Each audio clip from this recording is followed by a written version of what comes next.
काफी दिन हो गए मुझे सुशांत सिंह राजपूत का ये मामला कवर करते करते, इसकी हर खबर पर ध्यान देते देते।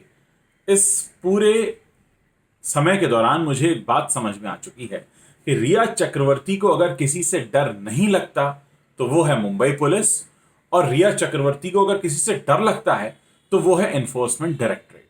मैं बताता हूं कैसे।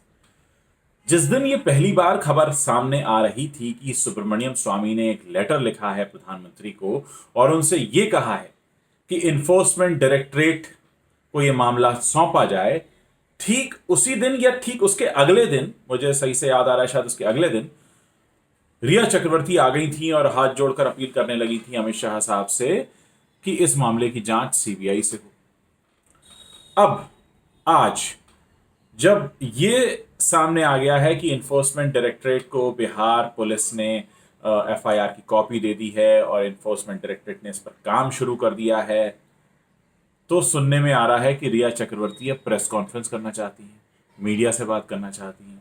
खबरें ये भी घूम रही हैं कि वो मुंबई में ही हैं और किसी बड़े मशहूर एक्टर के घर में रह रही हैं। कुल मिलाकर मामला यह है कि इन्फोर्समेंट डायरेक्टरेट का ये जो डर है रिया चक्रवर्ती को, वो इसलिए है क्योंकि इन्फोर्समेंट डायरेक्टरेट को मैनेज करना आसान नहीं होता है रिया चक्रवर्ती जैसों के लिए, क्योंकि इन्फोर्समेंट डायरेक्टरेट बहुत तेज तर्रार एजेंसी है और जहां पे भी करोड़ों के लेन देन और इस तरह के घोटाले का मामला होता है, बहुत तेज टीम होती है उनकी, तुरंत जांच करते हैं, उनको सामने लेकर आते हैं। और अब जब ये पूरा मामला सामने आ गया कि इन्फोर्समेंट डायरेक्टरेट एक्टिव हो गई है, बाकायदा प्रधानमंत्री के ऑर्डर्स के बाद अब वो काम कर रही है इस पर, तो निश्चित तौर पर रिया चक्रवर्ती और शौविक चक्रवर्ती को सामने आना पड़ेगा।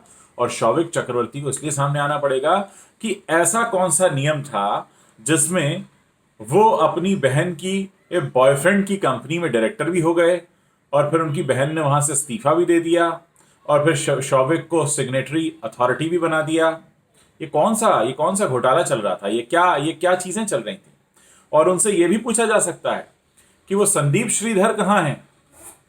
संदीप श्रीधर जो सीए हैं वो कहाँ हैं, जो ये कह रहे थे कि इनके अकाउंट में तो पैसा ही नहीं था।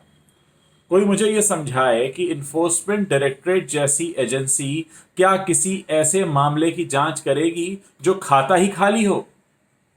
असल में इन्फोर्समेंट डायरेक्टरी ऐसे मामलों की जांच करती है जहां खाता खाली किया गया हो। मैं फिर से बोलता हूं, ध्यान से सुनिए। इन्फोर्समेंट डायरेक्टरेट ऐसे मामलों की जांच करती है जहां खाता खाली किया गया हो। तो ये खाता खाली हुआ कैसे है, इसका जवाब रिया चक्रवर्ती को, शौविक चक्रवर्ती को और उनके माँ बाप संध्या चक्रवर्ती और इंद्रजीत चक्रवर्ती को देना पड़ेगा। और शायद इसीलिए अब ऐसी खबरें आने लगी हैं। मुझे पता नहीं, मैंने कहीं किसी न्यूज़ चैनल में ही सुना कि वो शायद प्रेस कॉन्फ्रेंस लेना चाहती हैं, या कुछ लोग कह रहे हैं वो कहीं छुपी हुई हैं किसी मशहूर एक्टर के घर में।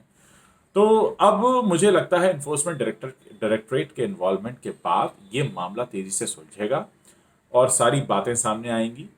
देखिए, अब तक सभी दर्शकों को, आपको, मुझको, सबको ये बात समझ में आ चुकी है कि इस पूरे मामले के पीछे पैसे का एक बहुत बड़ा रोल था, जिसके पीछे रिया चक्रवर्ती नाच रही थी। रिया चक्रवर्ती को चाहिए था पैसा और कामयाबी और सक्सेस और जो पूरा स्टार स्टेटस था बिना किसी मेहनत के। तो निश्चित रूप से पैसों का इन्वॉल्वमेंट है और अब इन्फोर्समेंट डायरेक्टरेट अब खोद के निकालेगी कि क्या क्या हुआ था, और रिया और शौविक को देने पड़ेंगे सारे जवाब। आप देखते जाइए, कुछ दिनों में ये मामला एकदम इस तरह से सामने आएगा और बहुत चौंकाने वाले तथ्य भी सामने आएंगे। और इन सब से हम सबको कहीं ना कहीं सीख भी मिलेगी कि हमें कितना सजग रहना चाहिए और कितना अलर्ट रहना चाहिए, खासकर अगर हमारे आसपास सब कुछ अचानक बदलने लगा हो तो। इस मामले में आप जो भी कमेंट करना चाहते हैं नीचे कमेंट बॉक्स में करिए। और जाते जाते मैं एक बात बताना चाहता हूँ, आज मुझे बहुत अच्छा लगा आप सब लोगों से जुड़कर। बहुत सारे लोगों को मैंने अपने प्लेटफॉर्म पर लिया, उनसे बात की, उनके दिल का गुबार निकला, वो जो सोचते हैं उन्होंने शेयर किया, और आगे भी ऐसी कोशिशें होती रहेंगी। मैंने टेलीग्राम पे एक कम्युनिटी बनाई है, फेसबुक पर मैंने उसका लिंक शेयर किया है, आप ज्वाइन कर सकते हैं उसको। और मैं वहाँ पर ही अपने लाइव लिंक शेयर किया करूँगा और हफ्ते में कोशिश होगी 1 या 2 बार आप सब लोगों के साथ जुड़ने की, जिससे आप लोग भी अपने विचार व्यक्त कर सकें, क्योंकि ये जो प्लेटफॉर्म है ये सिर्फ मेरे विचार व्यक्त करने के लिए मैंने नहीं बनाया है।